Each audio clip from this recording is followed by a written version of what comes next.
આગામી 72 કલાકમાં ગુજરાતના ભાગોમાં વરસાદ થવાની શક્યતા રહેશે. કેટલાક ભાગમાં ભારે વરસાદ થવાની શક્યતા રહેશે. કોઈ ભાગમાં અતિ ભારે વરસાદ થવાની શક્યતા રહેશે.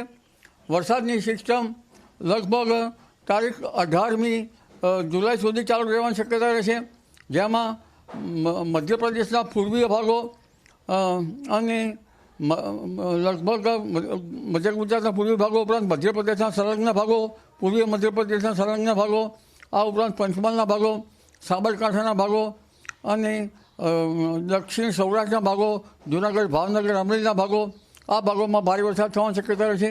કેટલાક ભાગમાં અતિ ભારે વરસાદ થવાની શક્યતા રહેશે. દક્ષિણ ગુજરાતના ભાગોમાં નવસારી, સુરત વગેરે ભાગમાં વરસાદ થવાની શક્યતા રહેશે. અને ત્યારબાદ જોવા જઈએ તો કચ્છના ભાગોમાં પણ વરસાદ થવાની શક્યતા રહેશે. અને મહેસાણા, પાલનપુર, બનાસકાંઠા આ ભાગોમાં વરસાદ થવાની શક્યતા રહેશે. મહેસાણાના કેટલાક ભાગો, સમી, હારીજ, પાટણના ભાગો વરસાદ થવાની શક્યતા રહેશે. પરંતુ મહેસાણાના કેટલાક ભાગો અને બનાસકાંઠાના કેટલાક ભાગોમાં ભારેથી અતિ ભારે વરસાદ થવાની શક્યતા રહેશે. એટલે આ વરસાદનું વહન લગભગ જબરું છે અને તારીખ 18 સુધીમાં વરસાદ લાવી શકે તેમ છે. અમદાવાદ, ગાંધીનગરમાં પણ આગામી 72 કલાકમાં વરસાદ ખાબકી શકે તેમ છે.